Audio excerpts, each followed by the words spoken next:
السلام عليكم ورحمة الله وبركاته.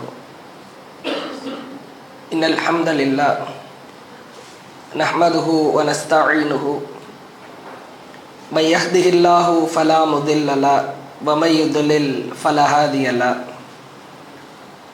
وأشهد أن لا إله إلا الله وأن محمدا عبده ورسوله أما بعد. اللهم صل على محمد وعلى آل محمد كما صليت على إبراهيم وعلى آل إبراهيم إنك حميد مجيد. اللهم بارك على محمد وعلى آل محمد كما باركت على إبراهيم وعلى آل إبراهيم إنك حميد مجيد. கண்ணியம் நிறைந்த எல்லாம் வல்ல ஏக இறைவனின் அடியார்கள, அல்லாஹுவின் மகத்தான கிருபையால் இறைவனால் வழங்கப்பட்டிருக்கிற ஆகச்சிறந்த பேரருட்கொடையாய் திகழ்கிற இஸ்லாமிய மார்க்கத்தில் முஸ்லிம்களாக நாம் எல்லாம் வாழ்ந்து கொண்டிருக்கிறோம். ஒரு முஸ்லிம் என்பவர் தன்னுடைய வாழ்க்கையை அங்குலம் அங்குலமாக அவர் சுய விசாரணை செய்து கொள்ள வேண்டும். அவ்வாறு சுய பரிசோதனை செய்கிற பொழுது அவருடைய வாழ்க்கையில் ஏராளமான மாற்றங்கள் ஏற்படும். இறைவனின் சன்னிதானத்திற்கு முன்னால் அவன் விசாரிக்கப்படுவதற்கு முன்பாக தன்னைத்தானே விசாரித்து கொண்டவர் வெற்றி பெறுவார் என்பது குறித்தான மிக முக்கியமான செய்திகளை நாம் அறிந்து கொண்டிருக்கிறோம். அல்லாஹுவின் தூதர் அவர்களிடம் நபித்தோழர்கள் கேட்டார்கள், அல்லாஹுவின் தூதரே, ஐயுன் நாசி அஃதல், மனிதர்களில் சிறந்தவர்கள் யார்? மனிதர்களில் ஆக கண்ணியத்திற்குரிய சிறந்தவர்கள் யார் என்று கேட்கப்பட்டது. அப்போ அல்லாஹுவின் தூதர் சொன்னார்கள்,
வேளையில் நாம் செய்ய வேண்டும். நீங்கள் பார்க்க இரண்டு விதமான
குறித்து அல்லாஹ் பேசுகிறது. இவர் எந்த காலத்திற்கு ஜாஹிலியா ஐயாமுல் ஜாஹிலியா காலத்திற்கு இவர் அனுப்பப்பட்டார். ஐயாமுல் ஜாஹிலியா அறியாமை கால மக்கள் வாழ்கிற பகுதிக்கு தான் இவர் அழைக்கப்பட்டார் என்று அல்லாஹ்வின் தூதர் அவர்கள் குறித்து அல்லாஹ் பேசுகிறார். நீங்கள் சமகாலத்திலே பார்க்கலாம், மலிவாக்கப்படுகிற எத்தனையோ ஆபத்தான பாவங்கள் மனிதர்களுக்கு மத்தியில நிலவுவதை பார்க்கிறோம். இதுவெல்லாம் ஒரு பாவமா? இதையெல்லாம் செய்தால் நமக்கு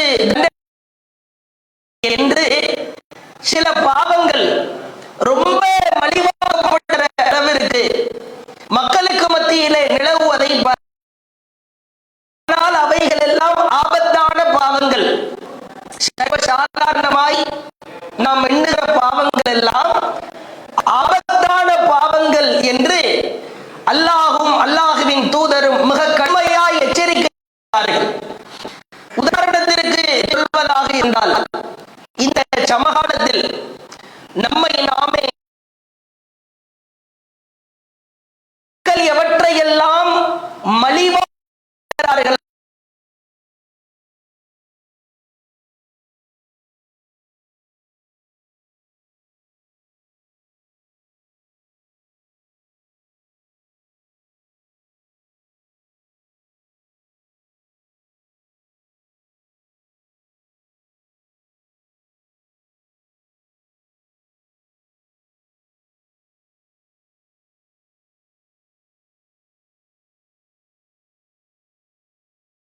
விஷயத்தில் நீ கேலி செய்து கொண்டிருக்கிறாயா? இஸ்லாமிய மார்க்கத்தில் நபி எவற்றையெல்லாம் தடை என்று சொன்னார்களோ அப்படிப்பட்ட காரியத்தை நெருங்கவே கூட. அதே போன்று அல்லாஹ் மற்றும் ஒரு வசனத்திலே பேசுகிறார். 5வது அத்தியாயம் 58வது வசனம், வைதா நாதைத்தும் இலஸ்ஸலா, தொழுகைக்காக அவர்களை நீங்கள் அழைத்தால் இத்தஹதுஹா ஹுஸுவா வலஇபா, அதை அவர்கள் ஏளனமாக விளையாட்டாக எடுத்துக்கொள்வார்கள். ذَلِكَ بِأَنَّهُمْ قَوْمٌ لَا يَعْقِلُونَ, அவர்கள் விளங்கிக் கொள்ளாத கூட்டமாக இருப்பதே இதற்கு காரணம். அல்லாஹ்வின் மார்க்க விஷயத்திற்கு அழைப்பு விடுக்கப்பட்டால் அதை ஏளனமாக, கிண்டலாக, கேலியாக, விளையாட்டாக எடுத்துக்கொள்வர். தொழுகையை விடுறதெல்லாம் ஒரு பெரிய விஷயமாகவே இல்லாமல் வார வாரம் ஜும்மா தொழுதால் போதும்,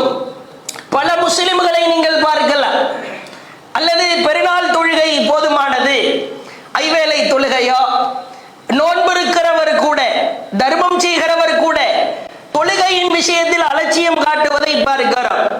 அல்லாஹ் மற்றும் ஒரு வசனத்தில் சொல்கிறார், 6வது அத்தியாயம் 10வது வசனம், வலக்கத் இஸ்துஹ்ஸிய பி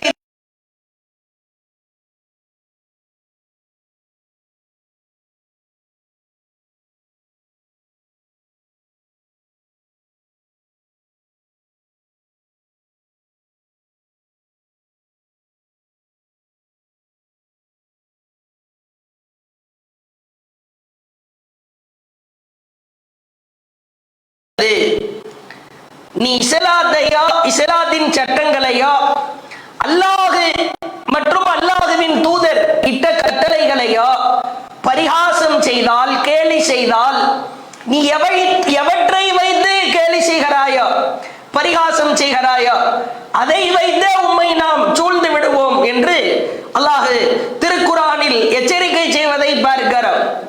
மற்றும் ஒரு வசனத்தில் அல்லாஹ் பேசுகிறார், 15வது அத்தியாயம் 95வது வசனம், இன்னா கஃபைனாக்கல் முஸ்தஹ்ஸீன்.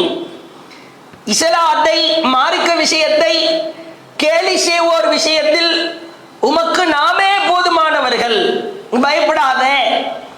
யார் கேலி செய்தாலும் கிண்டல் செய்தாலும் நீ அதை கண்டு பயப்பட வேண்டிய அவசியம் இல்லை, நான் பார்த்துக் கொள்கிறேன், நான் உனக்கு போதுமானவன் என்று அல்லாஹ் திருக்குர்ஆனில் சொல்வதை பார்க்கிறோம். நீங்கள் சமகாலத்தை பாருங்கள், சர்வ சாதாரணமாக புறம் பேசுதல், பொய் பேசுதல், ஒருவனை நக்கல் செய்வது. ஒருத்தர் தாடி வளர்த்துட்டா போதும், என்ன பாய் லவ் ஃபெயிலியரா, காதல் தோல்வியா, அல்லது தரையிலே கீழே படாமல் ஒருவர் ஆடை அணிந்து விட்டால் போதும், இந்த சாம்பாரு தயிர் சாதம் வராம பாரு, அல்லது ஒருவர் சஜிதாவிலோ அல்லது கையேந்தி அதிகமா துவா செய்து விட்டால் போதும், பாரு முதவி செஞ்ச பாவத்துக்கெல்லாம் இவ்வளவு நேரம் அல்லாஹ் கிட்ட அழுதுகிட்டு இருக்கிறான், இவர் என்னமோ சூஃபி மாதிரி. இப்படி மார்க்க விஷயத்தில் எதை எடுத்துக்கொண்டாலும் தவாப் செய்து கொண்டிருப்பார்கள். ஒரு 2 நண்பர்கள் உம்ரா போயிருப்பாங்க, தவாப் செய்து கொண்டிருப்பார்கள். பல நபர்களிடத்தில் இந்த குறையை பார்க்கிறோம்.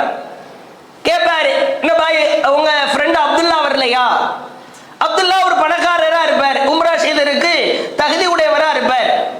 அவன் எங்க தவாப் செய்து கொண்டிருக்கிற பொழுது அவன் அவனுக்கு வியாபாரம் பார்க்கறதுக்கே நேரம் சரியா இருக்கும், உம்ராவுக்கு கூப்பிட்டே வரமாட்டேன்ட்டான். எதுக்கு இந்த பணத்தை சம்பாதிச்சு என்ன பண்ண போறான்? அவன் எங்க தவாப் செய்து கொண்டிருக்கிற பொழுது எல்லா தவாஃபும் அப்துல்லாவுக்கு தான் போகும், இவனுக்கு வர.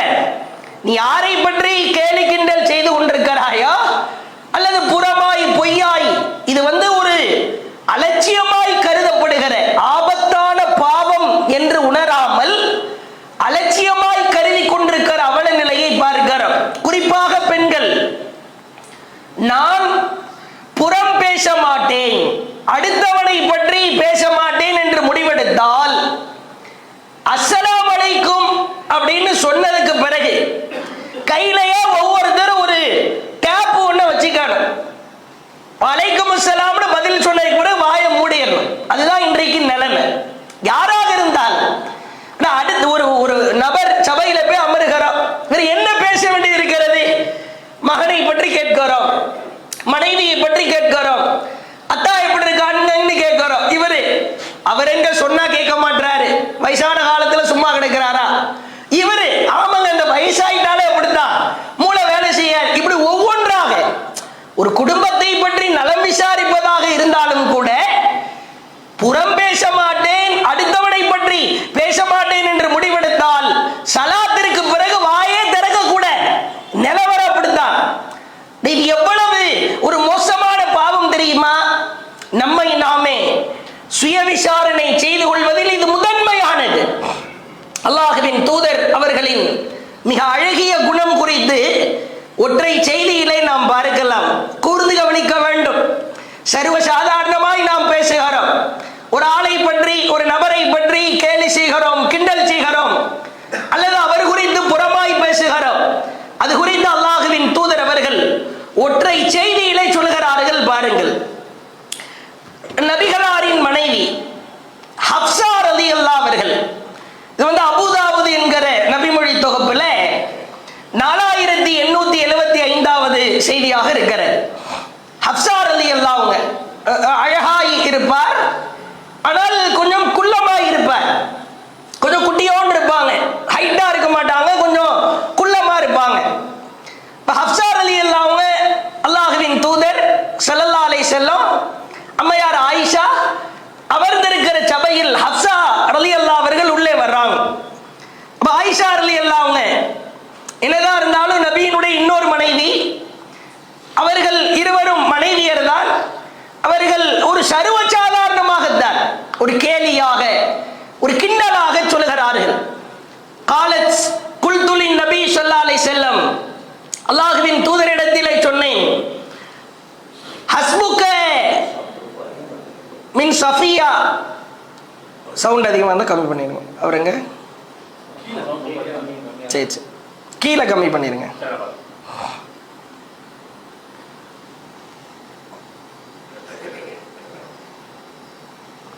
அல்லாஹுவின் தூதர் அவர்களின் மனைவியார், அல்லாஹுவின் தூதர் அவர்களுடைய மனைவியார் ஹப்ஸா ரலியல்லாஹு அவர்கள், அதே போன்று அல்லாஹுவின் தூதர் ஆயிஷா ரலியல்லாஹு அவங்க 3 பேர் அமர்ந்திருக்கிறாங்க. இப்ப உள்ள அமர்ந்திருக்கிற பொழுது சஃபியா ரலியல்லாஹு அவங்க உள்ள வர்றாங்க. ரசூலுல்லாஹ், ஆயிஷா ரலியல்லாஹு அவங்க, ஹப்ஸா ரலியல்லாஹு அவங்க அமர்ந்திருக்கிறாங்க. இப்ப சஃபியா ரலியல்லாஹு அவங்க உள்ள வர்றாங்க. ஹப்ஸா ரலியல்லாஹு அவங்க, சஃபியா ரலியல்லாஹு அவர்கள் இருவரும் அழகாய் இருப்பார்கள், இருந்தாலும் கொஞ்சம் உயரத்திலே கொஞ்சம் குள்ளமாய் இருப்பார்கள். சஃபியா ரலியல்லாஹு அவங்களும் ஹப்ஸா ரலியல்லாஹு அவங்களும் இப்ப உள்ளே வந்ததற்கு பிறகு 2 பேரும் ஆல்ரெடி உட்கார்ந்து இருக்கிறாங்க. சஃபியா ரலியல்லாஹு அவங்க உள்ள வர்றாங்க. இப்ப குல்துலின் நபி ஸல்லல்லாஹு அலைஹி வஸல்லம், நபி ஸல்லல்லாஹு அலைஹி வஸல்லம் அவரிடத்திலே நான் சொன்னேன், ஹஸ்புக் மின் சஃபியா, சஃபியா அழகுதான், கதாவ கதா தஅனி கசீரா, ஆனால் கொஞ்சம் குட்டையான பெண், குட்டச்சி அப்படின்றாங்க.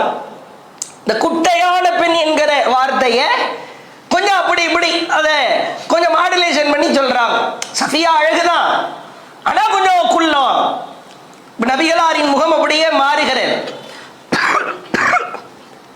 அல்லாஹுவின் தூதருடைய முகம் அப்படியே மாறிவிட்டு ஆயிஷாவை பார்த்து சொன்னார்கள் ரலியல்லாஹு அன்ஹா, நினைத்து கூட பார்க்க முடியாது நபிகளார் சொன்ன இந்த வார்த்தை எவ்வளவு அலாதி பெரியது என்று பாருங்கள்.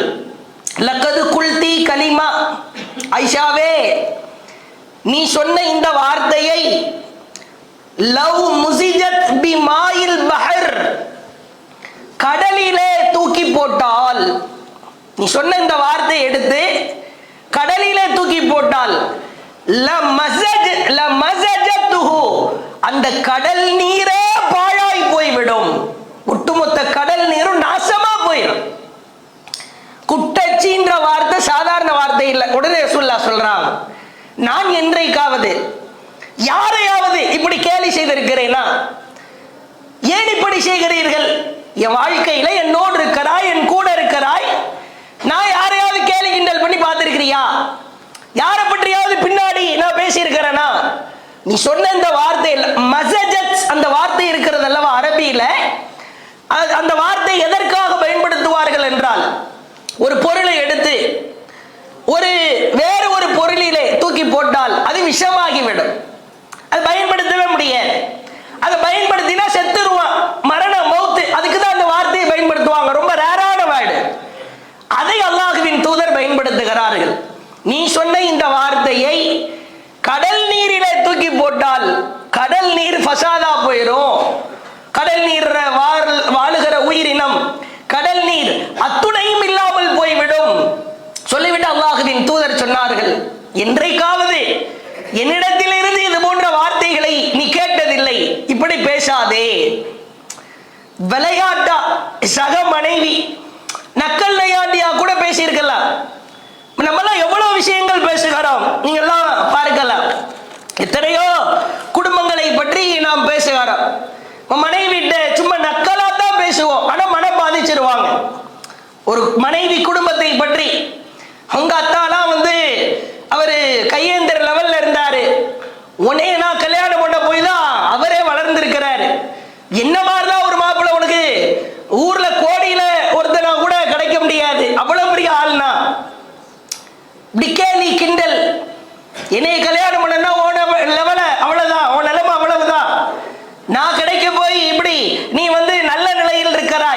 சர்வசாதாரணமாய் பேசுவதை பார்க்கிறோம். என்ன மாதிரி ஒரு மாப்பிள்ளை கிடைக்குமா, என்ன மாதிரி ஒரு குணம் கிடைக்குமா, இவரை வர பெருமையில் பீற்றிக் கொள்வார். இந்த வார்த்தைகளை எல்லாம் அல்லாஹ்வின் தூதர் விரும்பவே இல்லை என்கிற செய்தியை பார்க்கிறோம். நபிகளார் எவ்வளவு உச்சத்தில் இருந்தார் என்பதற்கு சான்று சஹீஹ் புகாரியில 6780வது செய்தி. இந்த அலட்சியமா மலிவா நாம எதெல்லாம் கருதுறோமோ அத ரசூலுல்லாஹ் ரொம்ப கேர்ஃபுல்லா இருந்திருக்கிறாங்க, ரொம்ப கவனமா இருந்திருக்கிறாங்க. அல்லாஹ்வுடைய தூதர் காலத்துல அப்துல்லா என்ற ஒரு மனிதர் இருந்தார். அவருக்கு புனை பெயர் ஒன்று உண்டு, ஹிமார், கழுதை. ஹிமார்னா கழுதை என்று பொருள். அவரை சும்மா செல்லமா கழுதைன்னு கூப்பிடுவாங்க.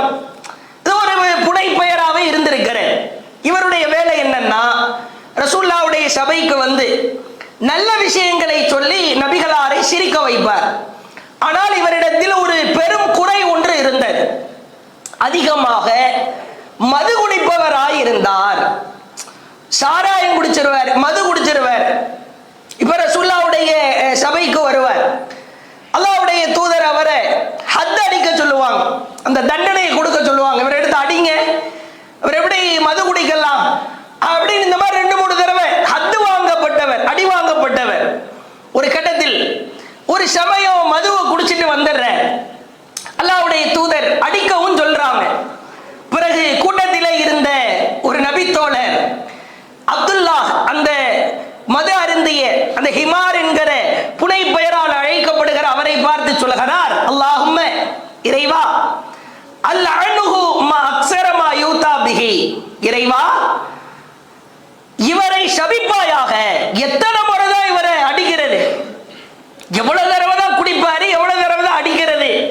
இறைவா இவரை சும்மா விட்டுறாத, சபிச்சிரு இறைவா அப்படின்னு சொன்ன உடனே அல்லாஹ்வின் தூதர் பாருங்கள், ஃபகால நபி ஸல்லல்லாஹு அலைஹி வஸல்லம், லா தல்அனுஹு, லா தல்அனுஹு, இவரை சபிக்காதீர்கள்.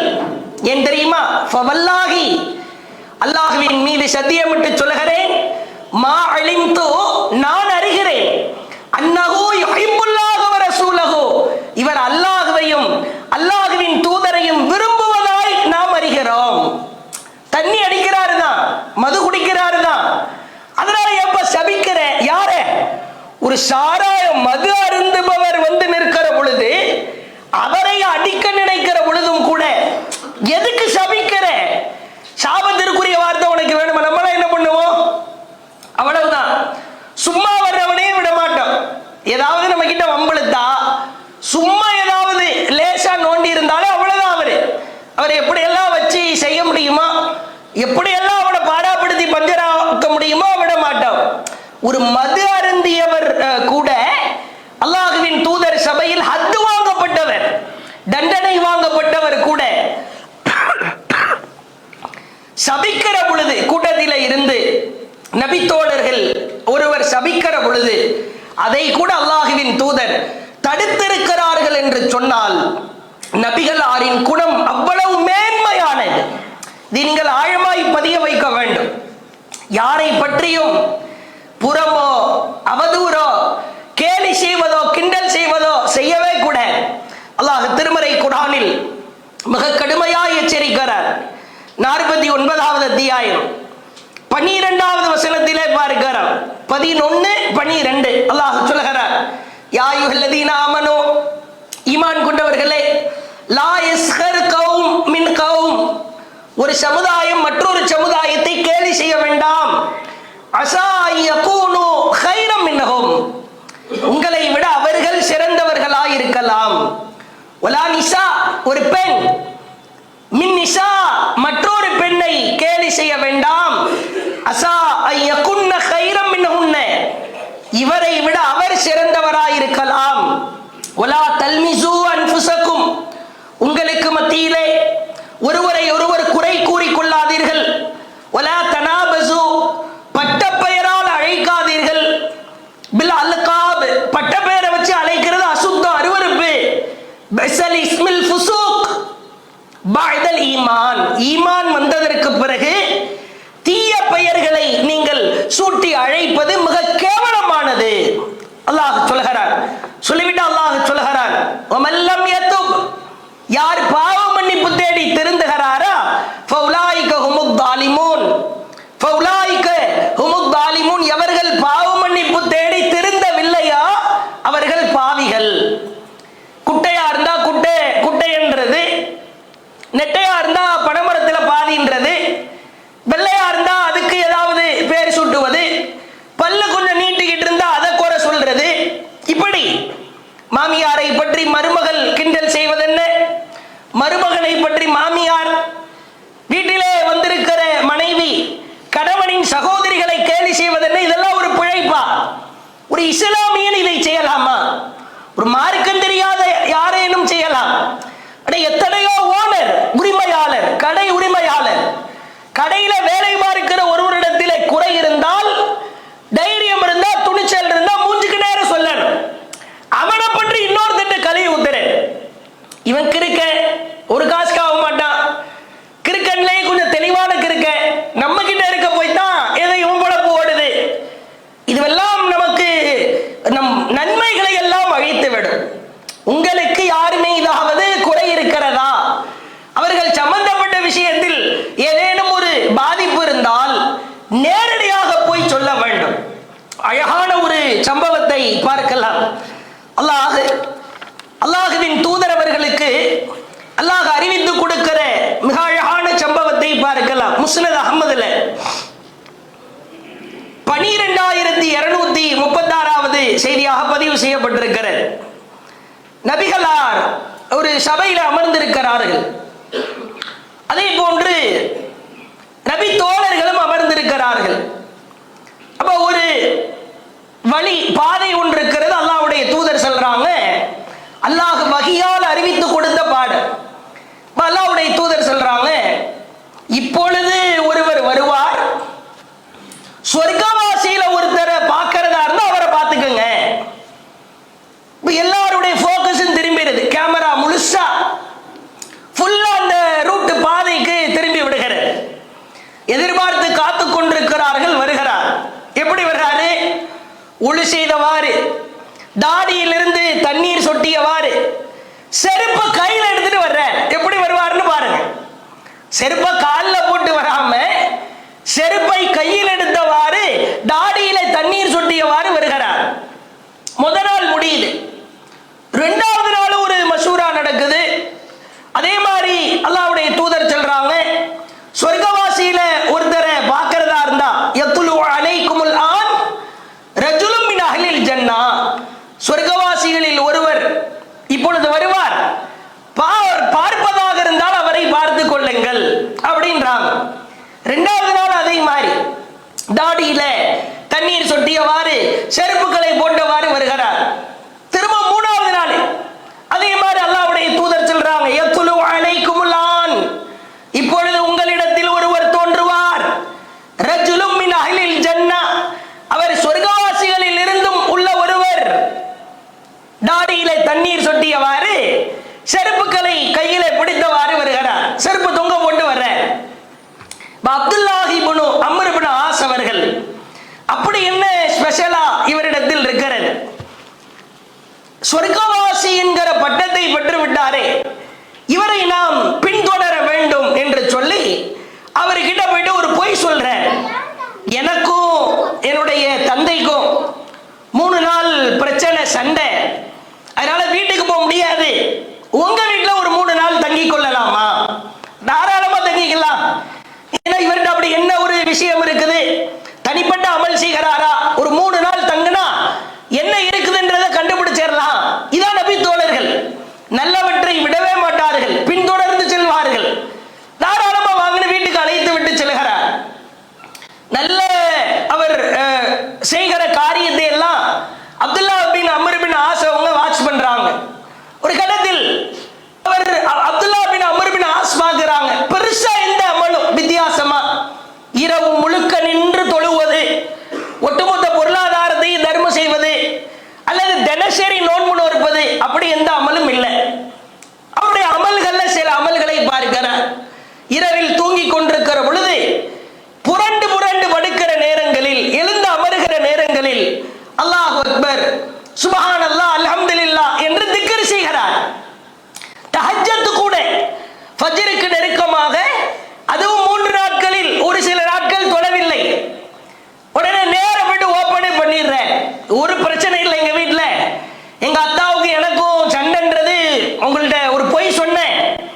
ரசூல்லா சபையில நாங்க உட்கார்ந்துட்டு இருந்தோம். சொர்க்கவாசிய ஒருத்தரை பார்க்கறதா இருந்தா இந்த பாதையில வருவாரு, அவரை பார்த்துக்கங்கன்னு சொன்னாங்க. இப்ப என்ன நீங்க என்ன அமல் செய்றீங்க, வித்தியாசமாக என்ன அமல் செய்கிறீர்கள் என்று பார்ப்பதற்காகத்தான் வந்தோம். அப்ப அவர் அந்த நபித்தோழர் சொல்லுகிறார், நீர் பார்த்ததை தவிர வேற எதுவும் அதிகமான அமல் செய்யலையே. சரி நான் போயிட்டு வரேன் அப்படின்னு சொல்லிட்டு அம்ர் இப்னு ஆஸ் புறப்பட முனைகிறார். அப்ப அந்த நபித்தோழர் அழைக்கிறார், இங்க வாருங்கள் தோழரே, இங்க வாருங்கள், என்னிடத்தில ஒரு குணம் இருக்கிறது. ஃபலம்மா வல்லைத் தஆனி, நான் திரும்புகிற பொழுது அவர் என்னை அழைத்தார். இதுதான் முக்கியமான விஷயம். மா ஹுவ இல்லா மா ரஅய்த், என்னிடத்திலே ஒரு குணம் உண்டு. கைர அஜிது கைர அன்னி லா அஜிது ஃபி நஃப்ஸி லி அஹதி மினல் முஸ்லிமீன கிஷா, எந்த ஒரு முஸ்லிமுக்கும் என்னுடைய நாவாலோ என்னுடைய உள்ளத்தாலோ என் உடலாலோ நான் மோசடி செய்ய மாட்டேன். எந்த ஒரு முஸ்லிமாக இருந்தாலும் என்னுடைய நாவினாலோ உடலினாலோ உள்ளத்தாலோ மோசடி செய்ய மாட்டேன். வலா அஹ்சுது அஹதா அலா கைரின் அஅதாஹுல்லாஹு இய்யாஹு, எந்த ஒரு முஸ்லிமுக்காவது ஏதாவது ஒரு அருட்கொடை வழங்கப்பட்டால் அதை பார்த்து நான் பொறாமை பிடிக்க மாட்டேன். அல்லாஹ் அவருக்கு கொடுத்தது கைர், நன்மை என்று கருதி விட்டு செல்வேன். உடனே அப்துல்லாஹ் பின் அம்ர் பின் ஆஸ் அவர்கள் சொன்னார்கள், ஹாதிஹில்லதி பலகத் பிக, இதுதான் உங்களை வஹில்லதி லா நுதிக், சொர்க்கத்தின் அளவிற்கு உயர்த்தி இருக்கிறது என்பதை நான் உணர்ந்து கொண்டேன். எவ்வளவு முக்கியமான விஷயம் என்று பாருங்கள். நீங்க கால் கொடுக்க தொழுக வேண்டும் என்கிற அவசியம் இல்லை, சொத்தையெல்லாம் தர்மம் செய்யணும்ன்ற அவசியம் இல்லை. சக முஸ்லிமுக்கு எந்த பாதிப்பும் இல்லாமல் நாவினாலோ கையினாலோ உள்ளத்தினாலோ எவ்வளவு பேர் நடிக்கிறோம் தெரியுமா?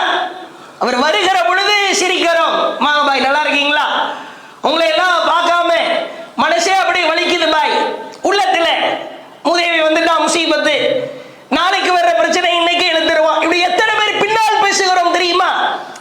நாம் தொழுகிற தொழுகை, நோக்கிற நோன்பு, கொடுக்கிற தர்மம், இதெல்லாம் பாழாய் போவதற்கு நம்முடைய மலிவாய் கருதப்படுகிற இந்த பாவங்கள் ஆபத்தாய் நிற்கிறது என்பதை நாம் உணர கடமைப்பட்டிருக்கிறோம். இது ரொம்ப முக்கியமான ஒரு செய்தி. அதே மாதிரி மலிவா கருதப்படுற பாவத்தில் சமகாலத்தில் நாம் அறிந்து கொள்ள வேண்டிய மிக மிக முக்கியத்துவம் வாய்ந்த சில செய்திகளை பார்க்கிறோம். ஒவ்வொருவரும் சிறியவர் முதல் பெரியவர் வரை நவீன வசதிகள் வளர்ந்த காலகட்டத்தில் நவீன கருவிகளை பயன்படுத்துகிறோம். ஒரு கட்டத்தில் நாம் குர்ஆன் ஓதிக்கொண்டிருப்பதை விட அதுவாக குர்ஆன் ஓதுகிறது ஒரு நவீன கருவி, ஒரு செல்போன், கராத்து கேட்பதற்கு உதவுகிறது, பயான் கேட்பதற்கு உதவுகிறது, உறவுகளை இணைப்பதற்கு அதுக்குன்னு ஒரு வாட்ஸ்அப் குரூப் ஒன்று ஆரம்பிக்கப்பட்டு அந்த உறவுகளை இணைப்பதற்கு உதவுகிறது. உலக தகவல்கள் எங்கெங்கெல்லாமோ உலகத்தில் என்னென்னவெல்லாமோ நடக்கிறதா அவைகளை எல்லாம் அறிந்து கொள்வதற்கு உதவுகிறது. இது போன்று நவீன கருவிகளுடைய பலன்கள் ஏராளம். அறிவாளியாக இருந்தாலும் பாமரனாக இருந்தாலும் ஏபிசிடி தெரியாதவங்க கூட நவீன கருவியை பயன்படுத்தி சமூக வலைதளத்தில் தன்னுடைய எழுத்தாற்றலை வெளிப்படுத்துவதை பார்க்கிறோம். எதை எடுத்தாலும் ஒரு கருத்தை போட்டுறேன், உனக்கு ஏபிசிடி தெரியணும்ன்ற அவசியம் இல்லை, கை வச்சு குத்திக்கலாம். அல்லது வாய்க்கிட்ட வாய்ஸை ஆன் பண்ணா அதுவும் ஆன் ஆகி அது ஒரு டெக்ஸ்ட் ஆகிடுது, அது ஒரு எழுத்துக்கள் ஆகி விடுகிறது. ஆனால் இந்த விஷயத்தில் மலிவாக கருதப்படுகிற ஆபத்தான பாவங்கள் ஏராளம் இருப்பதை பார்க்கிறோம். சமகாலத்தில் இந்த சமூக வலைதளங்களின் மூலமாக நன்மைகள் அதிகமா தீமைகள் அதிகமா என்று நீங்கள் பார்த்தால் நன்மைகளை விட அதிலே இருக்கிற தீமைகள், அதிலே இழைக்கப்படுகிற பயங்கரமான பாவமான காரியங்கள் ஏராளமாக இருப்பதை பார்க்கிறோம். நீங்க ஒரு காலம் இருந்தது, பத்திரிகையில நியூஸ் வரும், செய்தி வரும், அதுல அரகுர ஆடையோடு யாராவது அந்த படம் வந்தா சாப்பாட்டுக்கு கூட அதை விரிக்கும் போது புரட்டி தான் விரிப்போம். அப்படியெல்லாம் ஒரு காலம் இருந்துச்சு. இன்றைக்கு அப்படி கிடையாது. எதை பார்க்கிறோம், எப்படி பார்க்கிறோம்? குறிப்பாக இஸ்லாமிய பெண்கள் அந்த சமூக வலைதளத்தின் மூலமாய் இஸ்லாமிய பெண்கள் உச்சபட்சமாய் கெட்டு போவதை பார்க்கிறோம். அல்லாஹ் கண்ணியப்படுத்தி இருக்கிறான் ஹிஜாப், அல்லாஹ் கண்ணியப்படுத்திய மார்க்கம் இஸ்லாம். அதை கேலி கிண்டல் செய்யும் விதமாக அந்த சமூக வலைதளத்தின் மூலமாக பெண்களை ஈர்ப்பது எப்படி, விரண்டு போகிற ஆண்களை சேர்ப்பது எப்படி, வெறுத்து போகிற பெண்களை ஈர்ப்பது எப்படி, பாடல் கேட்பது எப்படி. நீ என்னடா ஒர்க் பண்ற அப்படின்னு கேட்டா நான் ஒரு யூடியூபர் என்கிறான். யாரு? இஸ்லாமிய பெயர் தாங்கி. அதுக்கு ஒரு வரலாறு வேறு சொல்லுகிறார். நான் வேறு ஜாதி, இவள் வேறு மதம், நான் வேறு மதம், எங்கள் இருவரையும் இணைத்த பாலமே இந்த யூடியூப் தான். அந்த நரக பாலத்தில் கடக்கணும், அப்ப தெரியும் இவர்கள் இருவரையும் இணைத்ததே இந்த யூடியூப் தானா.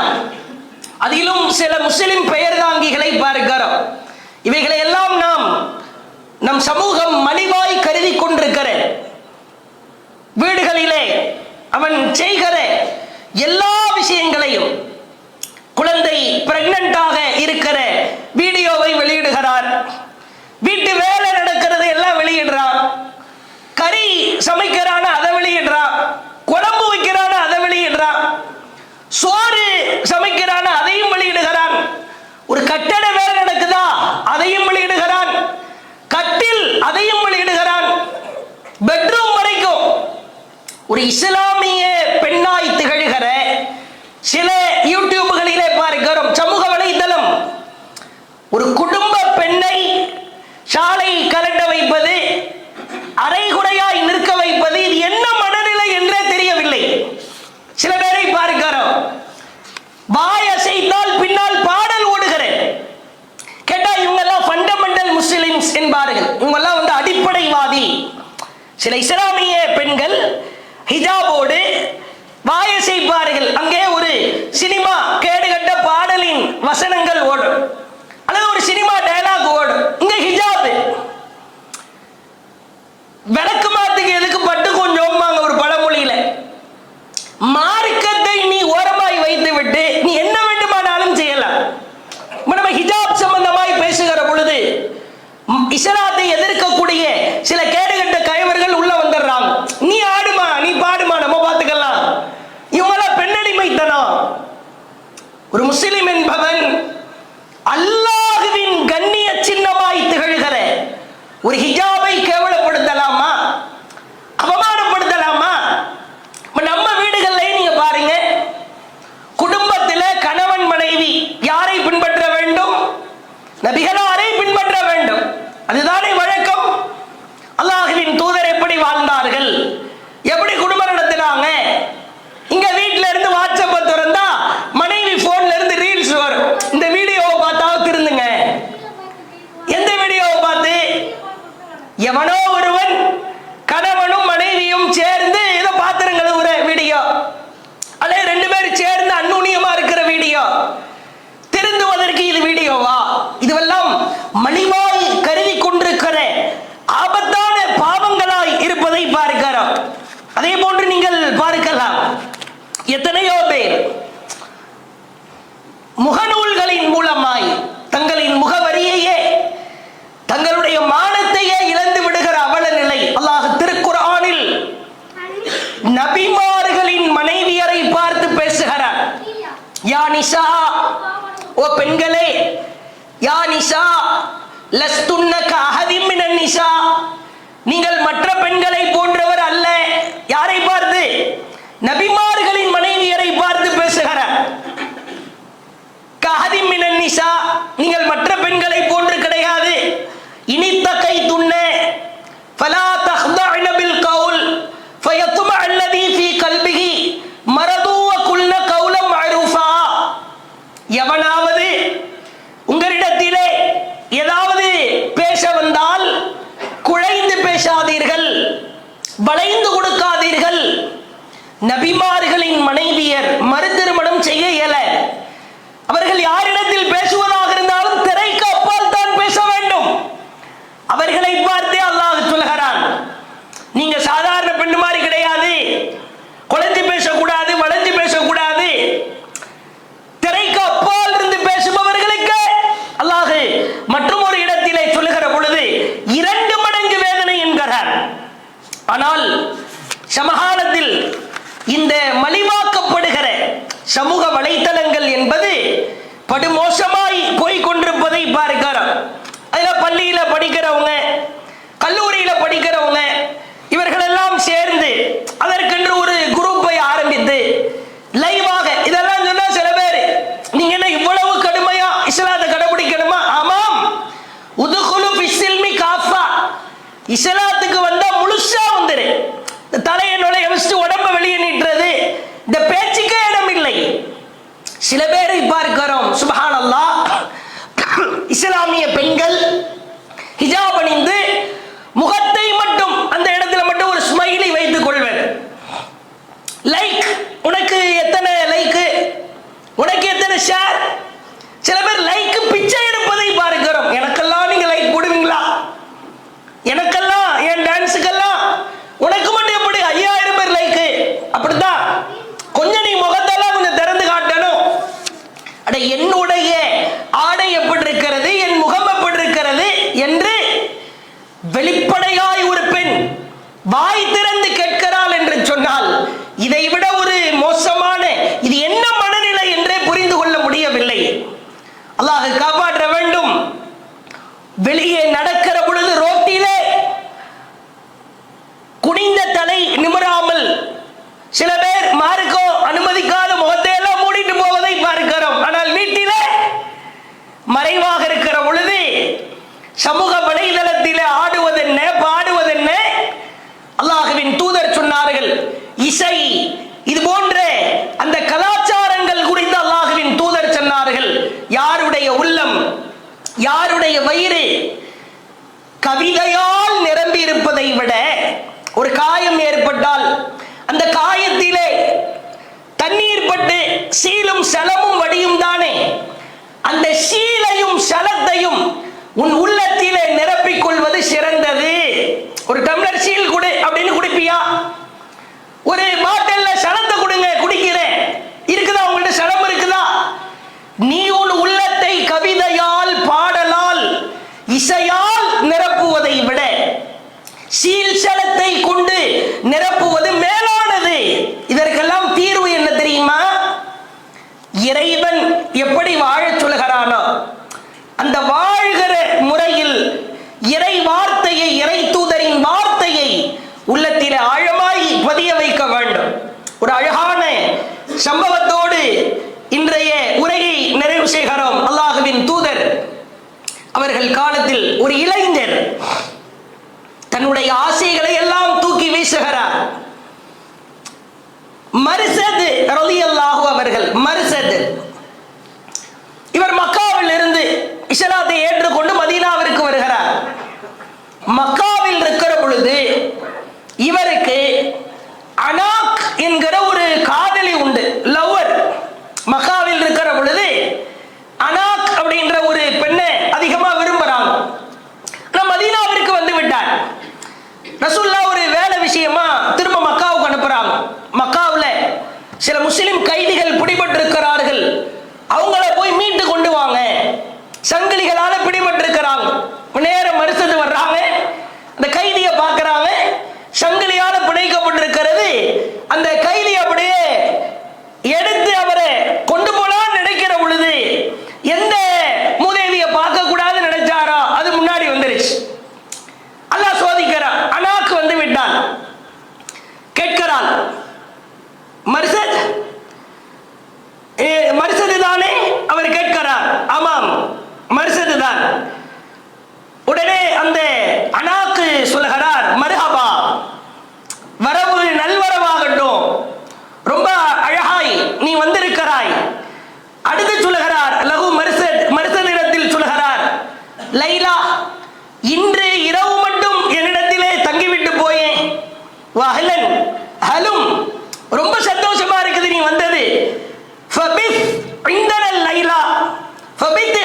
லைலா, இரவு மட்டும் தங்கிட்டு போயிரு. அவர் சொல்லுகிறார், எப்படிப்பட்ட உள்ளத்திலே பதிய வைக்கப்பட்ட இஸ்லாமிய மார்க்கத்தை நேசிக்கிறார் என்று பாருங்கள். அவர் சொன்ன வார்த்தை அனாக், அனாக்கே ஹர்ரமல்லாஹு ஸினா, விபச்சாரத்தை அல்லாஹ் ஹராமாக்கி விட்டான். எங்க கூப்பிடுற? லவர் தான், காதலி தாய், திடீர்னு போயிட்டேன், பார்த்த உடனே உன் மேல ஆசை பொங்குது. அப்படியே கொஞ்ச நாளில், சிறிது நாளில் ஏற்பட்ட மாற்றத்தை பாருங்கள். உடனே எதிரி தான அனாக்கு, சும்மா இல்லாம கூடாரவாசிகளை எல்லாரும் வாங்க, உங்க கைதியை திருடிட்டு போறதுக்கு ஒரு ஆள் வந்திருக்கிறான்னு கத்த ஆரம்பித்து விட்டான். அங்க இருக்கிற எதிரிகள் எல்லாம் வந்து இவரை ஓட ஓட துரத்துகிறார்கள். ஒரு கட்டத்தில் ரசூலுல்லாஹ் சொன்ன வேலையை முடிக்கணும். அந்த கைதியை, அந்த முஸ்லிம் கைதியை தன் தோளிலே சுமந்தவாறு ஓடுகிறார். வெயிட் தாங்க முடியல, கைதி கையில சங்கிலி. உடனே ஒரு ஓரமாய் ஒரு குகைக்கு கீழே ஒளிந்து கொள்கிறார். மரிசத் அவங்க சொல்றாங்க, நானும் அந்த கைதியும் மெதுவாய் ஒளிந்து கொண்டிருந்தோம். எதிரிகள் வந்தார்கள், தேடி தேடி பார்த்தார்கள், நாங்கள் கீழே தான் இருந்தோம்.